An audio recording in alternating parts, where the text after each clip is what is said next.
first, I'd like to say thank you for taking time out of your busy, busy, busy life to sit down and chat with the Bulldagger Chronicles.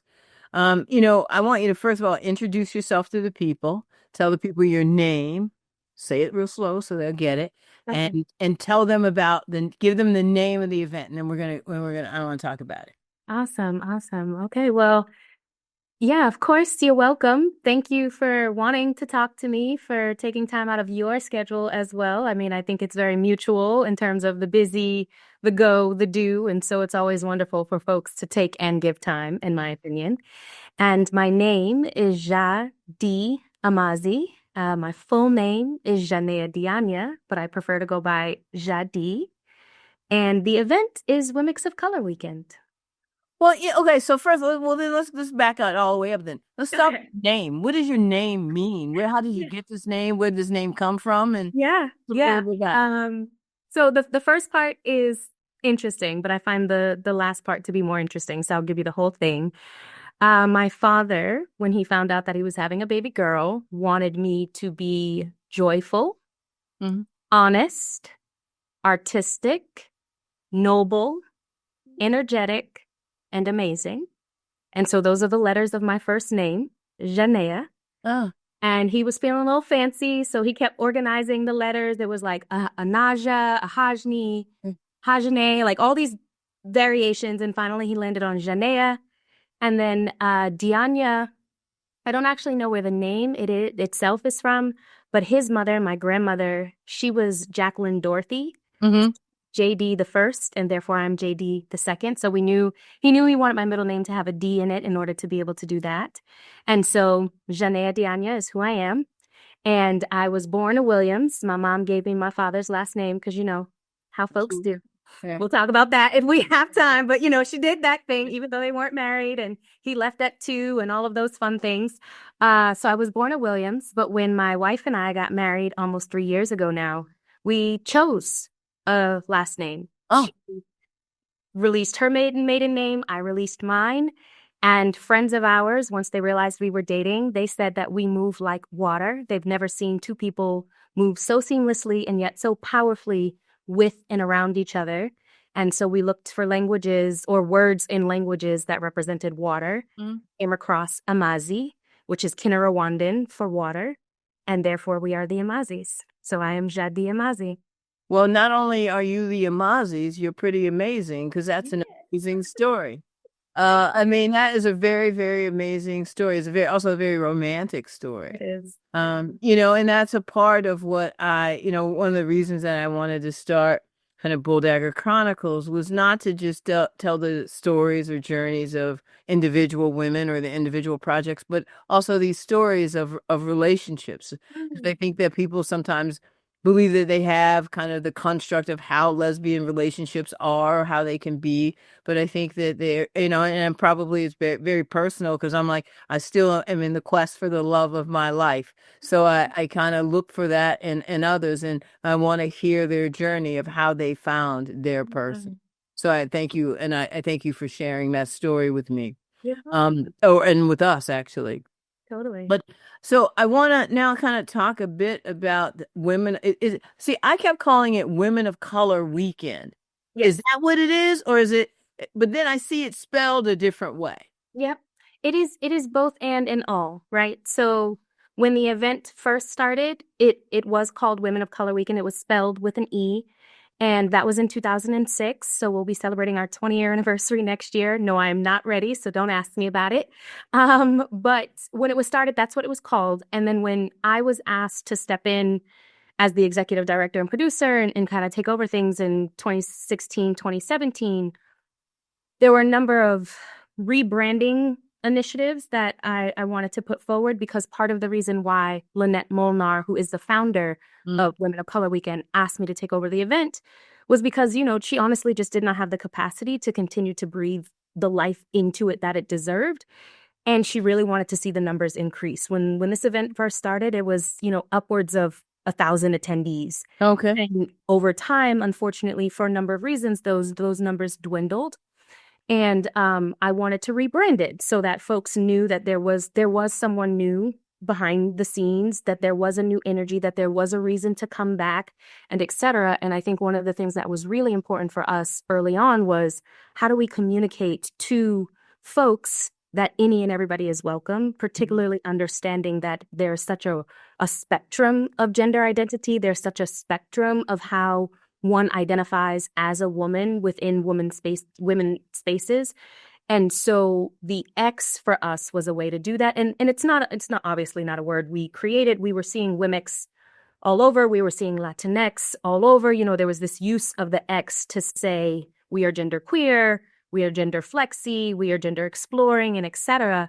But one of the things we found frustrating is that although we were seeing the spelling, we could not find a pronunciation of it. Ah, okay. And like I kept looking, I kept Googling, I was asking folks, and I was like, well, look, I'm a poet and I'm just going to take some poetic license and I'm going to say that this is how we're going to pronounce this word, so that it was clear even when we said it that we were still signaling to a broader audience. So say it for me again. Womx. Womx. Womx. Womx. Yep. Okay. But you can totally say women of color, Womx of color. I know who you're talking about. I know you're talking about us. I know. Okay, and so all right, and so people know Women of Color Weekend is when? Is it week or weekend? That's the other thing. Yeah, so it started as weekend. I am determined to get it to week. That requires some resources, but I'm working on it. So previously it was from Thursday to Sunday. It still is that. We have been encouraging people to join us as early as Wednesday if they can, and stay as late as Monday, because that's where you really get the full effect. And then next year, although I just told you not to ask me about next year we are going to tell folks, come Tuesday to Tuesday. Like we're going to make it a full 7 days. We'll pack out the programming as best we can, but it technically is a weekend. And a lot of folks come Friday morning, leave Sunday afternoon as well. And they still get, more than what they expected. So now let's talk about it. I'm going to pick up what you're putting down. Because I'm hip. I love it. So it was started 20 years ago. Who started it and why did they start it? Great questions. So yes, started almost 20 years ago now. And it was started by Lynette Molnar, who is a resident of P-Town. Mm-hmm. And she's actually responsible for all 5 of the longest standing events in Provincetown dedicated to women and women experiences. And she had a few other events ongoing. Women's Week is the longest running one. Women's Week just celebrated its 40-year anniversary this past fall. And so she had a number of events going on, and friends of hers were like, look, we love what you're doing. This is beautiful, but we need a space for us. We need a space that is specifically dedicated to women of color. Is this something that you would be able to take on? And God bless Lynette. She is a very white presenting woman, is white, has white experiences, and was like, timid, hesitant to do so, but she was like, yes, I can do this with your help, right? Mm-hmm. Like with your collaboration, with your energies. And so she started the event, one, because for those that aren't familiar with Provincetown, and I don't know the statistics now, but at one point in recent history, Provincetown had one of the highest rates of same-sex couples per capita, running up against San Francisco. Right. But as one would expect here in America, that same-sex couple statistics referred specifically to men. White men. Yeah. Because I know P-Town for gay. I have gay white male friends. Actually, I have one black male friend who also lives in P-Town. But I didn't really know P-Town to be a women's space. I knew and I thought it was like the Vineyard. Like you go and you leave. Yeah. Yeah. Yeah. And so part of her work was to change that and to make space for women identified folks to say, we should be here. We can be here. We should come play, eat, relax here. But like also, how do we establish businesses here? How do we establish relationships here? Hence the longevity of these programs that she's been doing. And so it was about creating space. It was about creating access. It was about expanding the diversity in Provincetown, which is why she created it. And it's still part of the reasons why we're doing it, why we're taking it on. So now you come along, you come along, and so how do you land here? Do you go 1 year and you say, "Oh, I'd like to take this over," or yeah. I mean, no, not at all. So backing up just a little bit, I'm born and raised in Boston, from the Okay. Boston area, and had built a career, built a little bit of a name for myself through the spoken word community. And so I I often people say, like, what do you do? Who are you? And I say I'm a space maker, which Hmm. is to say that during the day, I work as an architect. I'm fully trained as an architect, fully studied as an architect. Love that work. We could talk about that as well. And then during the margins and every other time of the day, I'm a community organizer, space maker, artist, performer, etc. And so I had started what is the If You Can Feel It, You Can Speak It open mic movement, which is Boston's longest running open mic dedicated to the LGBTQ plus communities of color.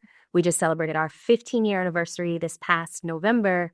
And through that mic, several friends of Lynette had heard of me, was familiar with me. And I had attended Women of Color then when I was a little bit younger in the 2010s, being a Boston resident, having been someone who vacationed on the Cape very often. When I heard of this event, I was like, oh, hell yeah, I'm going to this. Like, these my peoples. I need to see this many women of color who are queer identified in one place, because where do you get that at least at that time? Right. And so I had attended a few times, but then fast forward to when Lynette was thinking of someone to hand the event off to, she asked some friends, who do you know? And both of them suggested me. And so they actually invited me to come contribute to the event 2 years in a row. So I was hosting writing workshops and performance workshops for 2015 and 2016. And then it was at the end of the 2016 event where Lynette said, I need you to take this. Hmm. And I admittedly did not want to. Like, I was excited to, but Right. it's hard work. Yeah. Yeah. Like, this is I mean, right. I mean, 'cause you have to raise a lot of money for this thing too. Because I mean, you've got registration. I've already registered. I just want to be clear. I appreciate you. I appreciate you. I appreciate you. Already registered. And but you've got, a lot of, I would imagine, a lot of upfront cost. And then on top of it, you've got a population that some people support and some people don't. Yep. So you might get, if I'm going to make a comparison for some people, it might be that folks that support Dinah Shore don't necessarily support this. I mean, I don't know. I mean, you tell me. It varies. And no, unfortunately, we have not yet really been able to build up the support that we need to do what we should be able to do at the scales that we should be able to do it. And we haven't really built up the support we need to sustain it either. It's something we're working on. We just got our 501c3 status last May, and I'm praying to God that what we're in right now does not, jeopardize that. And so we've finally been afforded the opportunities to apply for grants, to apply for sponsorship, because there were some folks along the way early on that were willing to donate some twos and fews here, but they were donating $250, $500, which is a blessing, but certainly does not get us to the places where we need it to be. And so being a 501c3 now, we're able to ask for a little bit more and folks are a little bit more willing to give it. But yeah, it's been a challenge. And when I first stepped into this role, the year 2016 that I attended, there were 85 folks who attended the event. Only 85 folks. So it was down from like kind of that high when you went of 1,000 women down to 85. What are your numbers looking like now? Right now, our numbers are averaging about 200.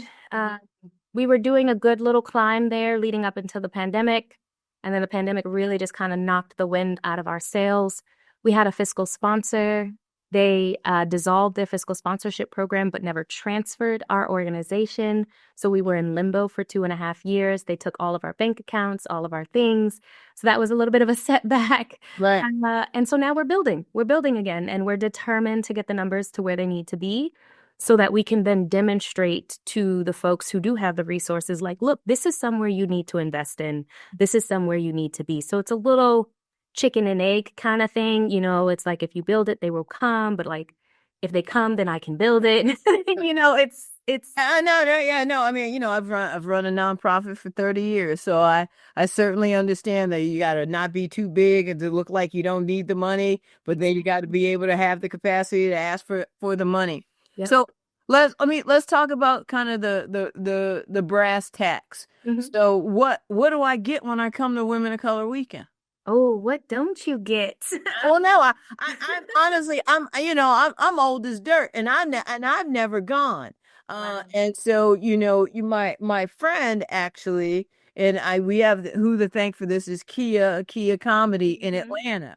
Hmm. And I know that Kia told me about this event, and she said that this was the event that for Bulldagger Chronicles, we needed to be there So because I good. was just like, yeah, we'll talk about it. And she's like, no, you need to go I find love out. that. You need to talk to these people and you need to go. So Yeah. so tell me what I'm gonna get when I get there. Yeah, so seriously, you're going to get so much. One of the things that we pride ourselves in is that we offer a little bit of everything, right? So like there are some gatherings and events where it's very focused on knowledge sharing. It's very focused on, workshops and information sharing. And, it's also focused on like restoration and rest and those sorts of restorative practices. Mhm. You get a lot of those, and it's very focused, and that's beautiful. And then you definitely have your assortment of party weekends. There's plenty of those. Wait a minute. Party. Come on. Say more about that. You have those where you party from the time you land till the time you getting on the airplane to go home. Mhm. And we like to be right in the middle of both of those vibes, right? So we're going to give it all. We definitely have a good assortment of workshops. We do shared meals, we do shows, we do downtime, quiet time, we do health and wellness classes, but we also gonna party. Like there's a Okay. party every night of the week, Okay. every day of the event, there's a party. And they vary in scale, they vary in type, they vary in music, DJs, and etc. And that's because, we're really interested in focusing on our lived experiences and cultivating those opportunities for growth while also ensuring that we're centering deep joy. So you're gonna get it all. And then we're also really interested in intergenerational conversations. Yeah. And that was where I was headed. Yeah. That's where I was headed next. See, because people look at me and they're like, "You 750 years old." I don't know if I want to go. I don't know. I don't know if I want to go where you're going. Like, Mm-hmm. I mean, because the thing is, I really can't dance either. But that's not the point of this story, right? Is that so? Tell me the age range, and are you attracting or getting in folks that are intergenerational? And, Hmm. because the 35 and under crowd need a whole different thing than the 45 and up crowd. They do. They do. Yeah. So I would say on average, without having my numbers in front of me, that majority of our crowd is going to fall somewhere between mid to late 30s and early to mid 60s is like the majority of our crowd. There are a number of folks, good handful of folks, and more of them are coming that are younger than the 30s, right? Like some, we're seeing a slightly younger crowd come out because they tired. They're like, Mhm. I don't want to poop around and party all goddamn weekend. I want to sleep and I want to be loved on. You know what I'm saying? I just want to Right. be seen and fed and all of those things. And we do certainly have an older crowd that comes out. We have the 70s, we have the 80s, we've had a few 90s that have been rocking with us for a while. Wow. It depends on how they're doing in that particular year, whether or not they'll come. Um, but yeah, I would say it's a good mix of folks. And what I appreciate about that is folks come out to the events that are appropriate for them. Got it. I can't tell you how many times I've been like pulled off of out of my seat from one of my, swaggy elders, like, if I'm on the dance floor, you need to be on a dance floor. And I'm like, Right. why aren't you in bed? So I can go to bed. Let's both just go to sleep, And so like some folks really come for the parties, regardless of their age. And some folks really just come for the workshops or for the day programming, again, regardless of their age. It depends on what they need at that moment in their life. Right. So, okay, well then you're answering, I'm sorry, part of my question. Mm-hmm. And the other part of my question is like, how many people are single? Because, like I told you, I'm single and ready to mingle. Yes, I yes, mean, yes. so I'm not, I'm not, I don't want to go to, Club Fed or Club Med or Club 60 and up and everybody's all coupled up. Yeah. I mean, I'm, Yeah. So we don't track that necessarily, so I couldn't give you a hard and fast number, but there's a good amount of mingling happening. Like there's a lot of folks that come solo, like they're traveling solo. Their friends couldn't get it together. They ain't had no patience. They was like, I'm going with the without you. So there's some folks that travel solo. There are some folks that travel with friends. So you'll have groups of people, you know, 2s and 4s and 5s that come together and they're all single, or like 1 or 2 are partnered, but partner's not present. And then we have open and fluid relationships. And so there are folks who do come coupled, but that doesn't mean that they're unavailable. But we kind of, yeah.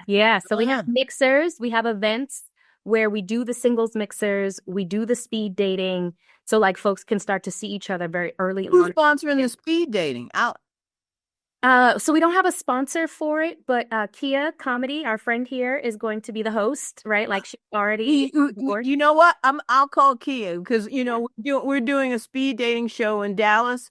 We did one in Atlanta, and I've been doing one online on TikTok. So maybe what we can do is we can bring that kind of energy that we'll pull together on TikTok and bring it up there. I definitely will talk to her about it because I was like, if nobody was on that, I wanted to definitely get us in there to do it.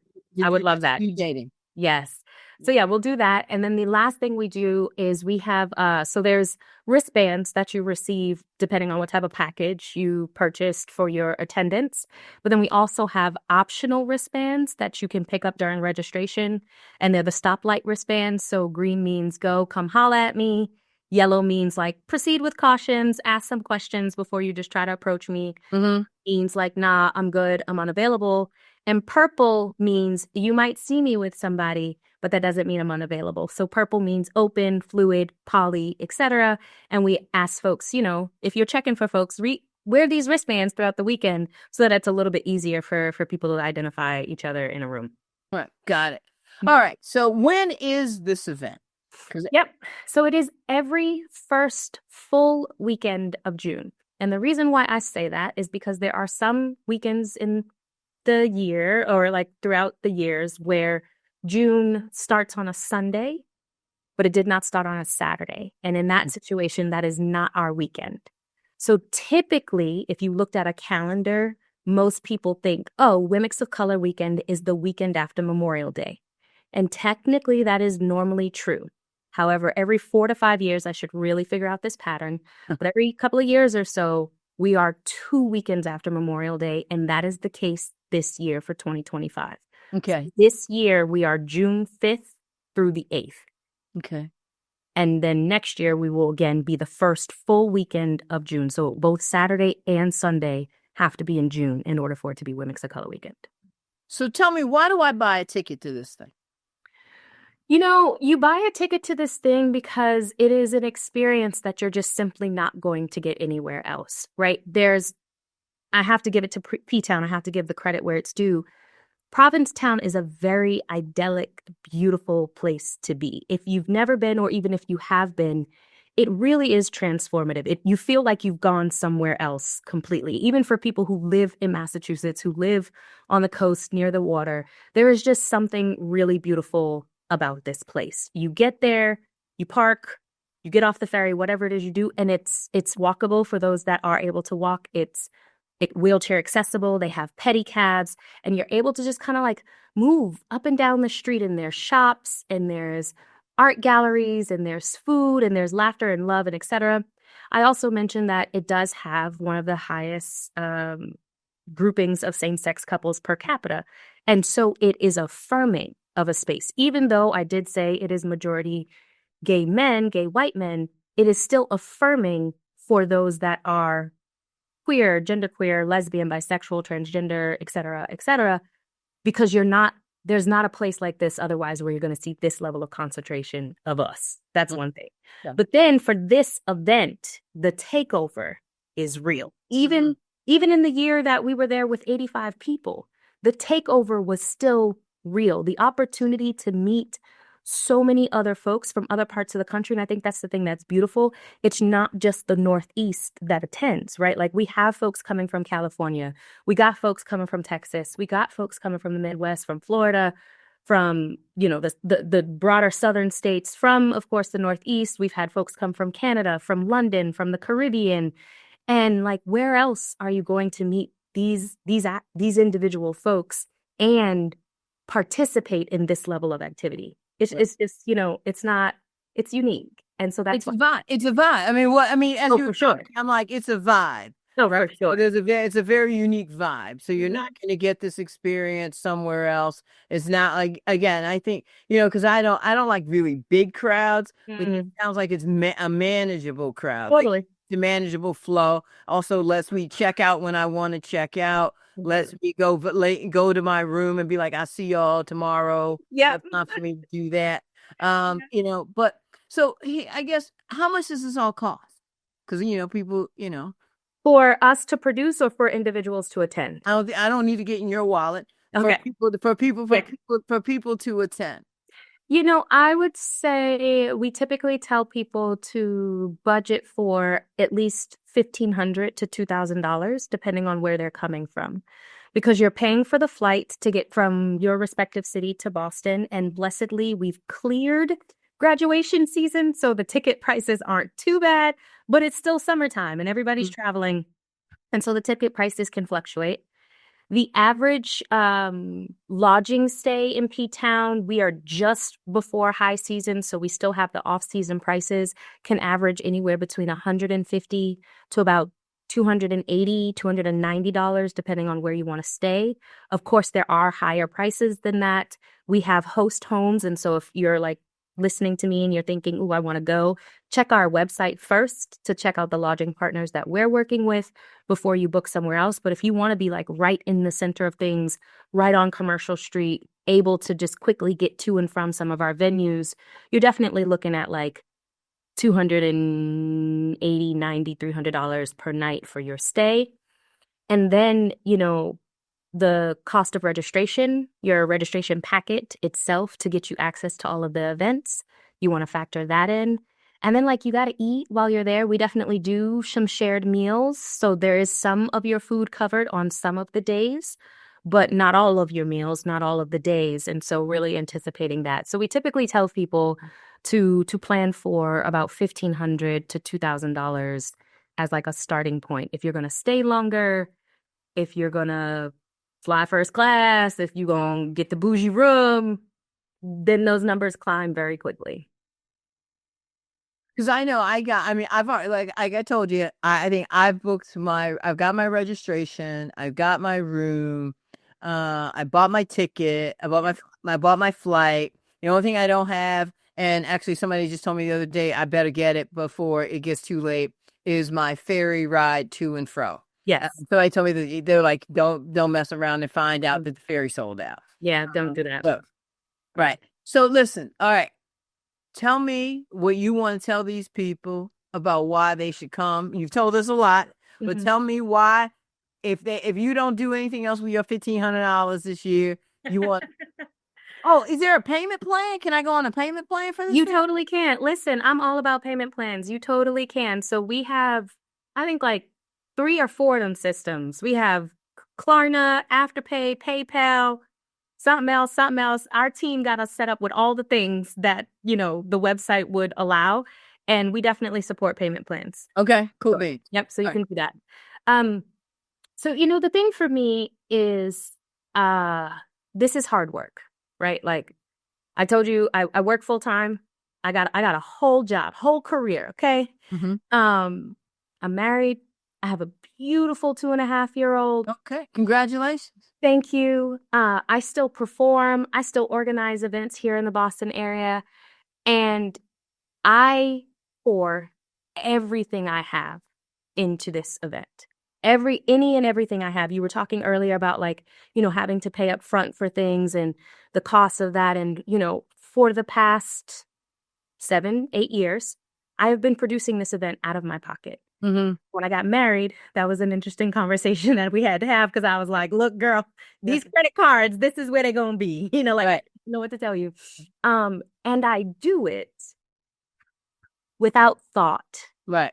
because of the experience that I'm able to witness people have. I cannot even begin to express the abundance of tears, laughter, love, relief, transformation, affirmation, arrival that I have witnessed on people's faces, on their bodies, the things that they have shared with us live and in person, being at the weekend, the things that they share in the surveys. This event, and I know a lot of people say this, and it is true about a lot of events, but there is literally nothing like this event. And if you are looking for anything, right? If you're looking for somewhere to relax, somewhere to reset, if you're looking for somewhere to meet new people, if you're looking for somewhere to build or launch or sustain your business, if you're looking for somewhere to find community, to be affirmed and reassured that like everything's going to be okay, especially in this political climate,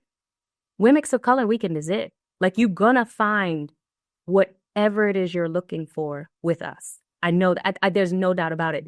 Well, our primary or our target audience are certainly women who are masculine of center. Mm-hmm. There are unique opportunities for women who are masculine of center, and I'm gonna ask the question, and then hopefully, and if there aren't, I would love to work with you to fill that void if it doesn't exist there now. Totally. Yeah. I don't know that I would say that there's unique opportunities necessarily. So I would love to chat a little bit more about what that could look like. But there are, how do I put, like, I've been a lot of places. I've had the pleasure to attend, perform at, go to a lot of places. And we got it all. Like literally everybody is here. There are all sorts of folks that are coming to Womxn of Color Weekend. And part of the reason, stepping back to one of the conversations we started with, like part of the reason why we changed the spelling was to signal again to everybody that we are inclusive. We do not only center femme presenting, cis women. We are welcoming and affirming to any and everybody that wants to show up here. As long as you understand the rules of engagement, you are more than welcome. And so our masculine of center presenting folks are in there all day long. And like, I have a little bit of a bias, don't tell the femmes that, but the boys are my favorite. They always have been. Right. And I mean, because, again, a part of what Bulldagger Chronicles does is particularly around masculine of center women and their health. So really conversation about why mammography is important, why years are important for those of us over 45, why colorectal screenings are important. What are the conversations that sometimes can make you uncomfortable when you walk into an OBGYN's office? And how do we have those conversations? Why those conversations are important, and why it's critically important that you get those screenings. And sometimes those spaces need to be exclusive spaces. And I think that, often, I've been in health or, in the health space or in public health all of my life. And sometimes what happens is that those spaces can be very isolating for that walk in and present like me. Sometimes that's our own stuff, right? Not necessarily something that somebody else puts on us. Sometimes that's our own stuff. So that's why I really want to say, if that space doesn't exist, we'd really like to work with you to create that kind of health space and that wellness space of, because, everything from having the conversation about touch me nots, is that, is that desire or is that trauma? We really talk about it. Let's talk about it. Right? So I think that there's some very unique conversations and dialogues that may be, nope, this is a mask only space, and it's okay. And it's okay to have that. Right.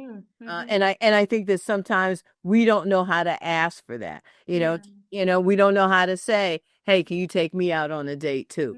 We don't know how to say those things. So we need to have those conversations where you can be supported and saying, no, it's okay for you to go home and say, can you take me out? Yes. Yeah. Well, that's beautiful. Yeah, we should definitely talk more about what that will look like. Not even what that could look like, but like what that will look like for sure. Perfect. And now we're gonna let you get out of here. What we're probably gonna be able to do is to talk more about this over time. I know that I don't know because I'm acting like I know, but I always do that. I always act like I know way more than I do. Yeah. But what I would ask is, do you accept corporate sponsors? And if so, who are they? Or do you have limits on who they can be? Mm-hmm. We definitely do accept corporate sponsors. So we have two sponsorship decks. One is for smaller businesses or, independently working folks. And then we have a larger packet for the more corporate sponsors, bigger businesses.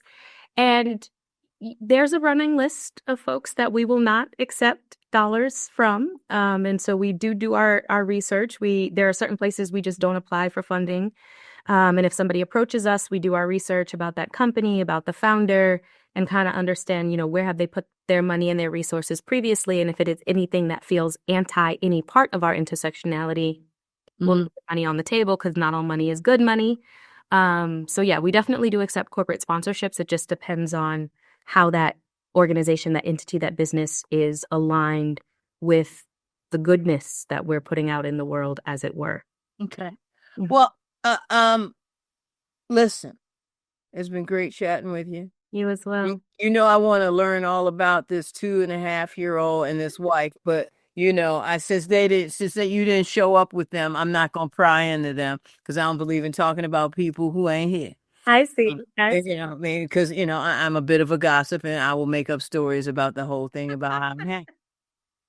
But what I want to do is I definitely want to close this thing out with one more time again. Pronounce the name of Yeah. you, Yeah. pronounce the name of the weekend, Okay. and give us when this weekend is and where it is and what the website is. Love it. Yes. So thank you again. I will be more than happy to talk with you with my family in tow or even about them because I'm always talking about them. So it's nothing for me. How long? Before we do that, how long have you been married? Because everybody's gonna come when we post this. Yeah. Everybody's gonna not, have skipped over the part where you talked about the wife, where you Yes. talked about the kid, and they gonna Yes. say, "Who's she, Toni? Who's she?" And I'm gonna be like, "The woman is married, The woman is kid, married. mind your Yes. business." Yes. So what? Yes. So why don't you go ahead and get this story out Yes. Okay. so I can say you heard the end, right? Yes, yes, yes. So my wife and I, we have been dating for 8 years, but we've been married for 3.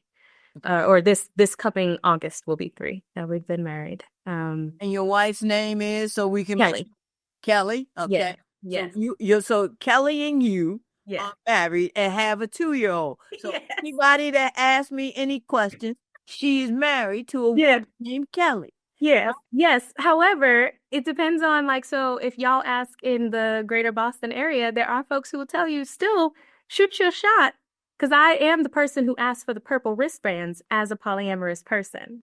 Well, now, So folks, there there is you that. go. And there you go. And that's why certain people's DMs, ladies and gentlemen, are not dry because she's now answered your question.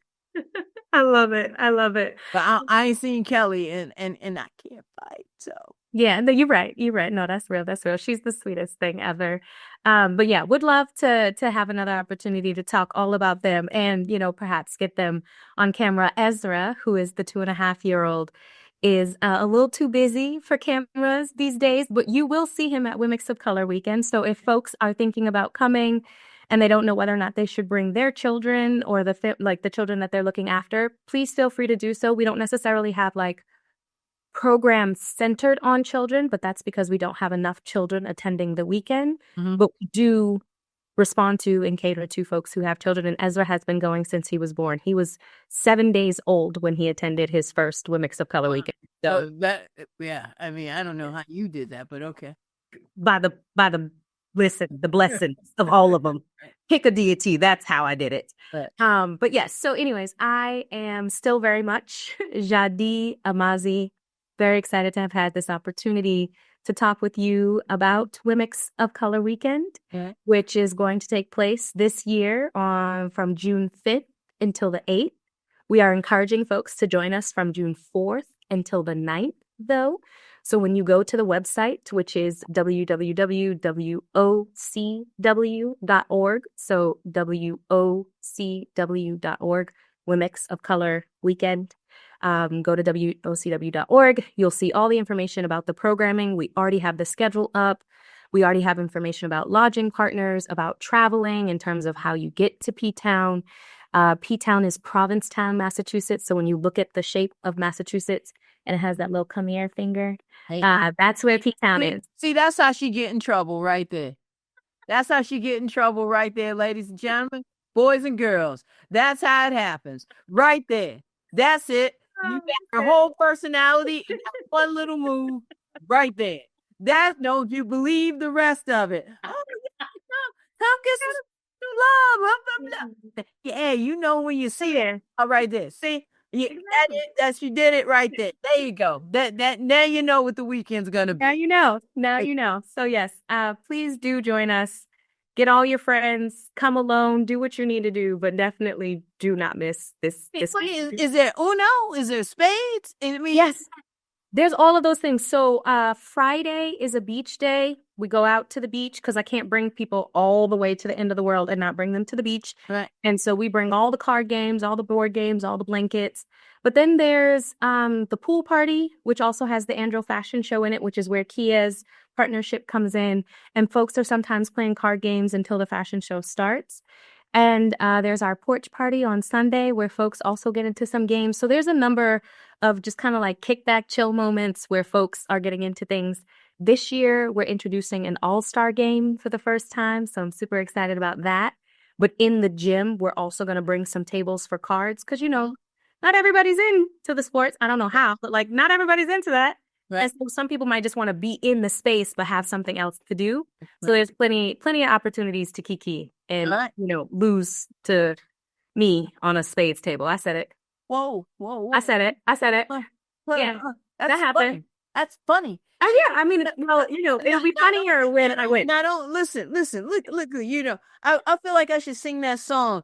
What's that? That Superwoman song. Ain't no Superwoman. I can't. You know the lyrics is, but it's like okay. So she's an architect, right? She's a poet, but she knows it. Mm-hmm. She is a mother. She is a wife. She is a promoter, and she is the convener of Womxn Week. Yes. And you can, you know, so that's a lot of stuff. And she's a spades champion. Wow. Not the okay. The spades champion. You know. When do you get to P-Town? When do you arrive? Spades champion. I arrive on the 4th, as a matter of fact. Great. And I will be there with bells on and my own deck of cards that are unmarked. Yes, they better be. See, I will be there with that.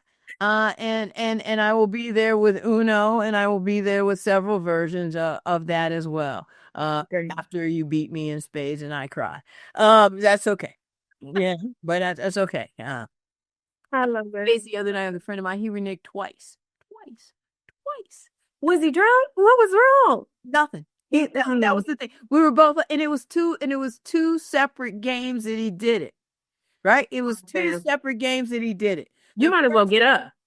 The first game, when he did it, we kept calling. We said to him, we said, now repeat after us. We said, now repeat after us. You are not a renegger. We told him, you're not a renegger. And when we went around the room, there were about 6 of us. Yeah. We said, now you say it after the other person. Right. So that it gets in your soul. Let it in. It's okay to lose, but you can't renege. And say it out loud. And he said, I'm not a renegger. And we said, you're right. Now get up from here now. Now we had about, I think 3 or 4 more rounds. No. We're playing best of 7. No score, just best of 7. So he decided he was going to go in again. Mm. And we supported him. Now, mind you, I'm going to tell you the truth. I was in my phone.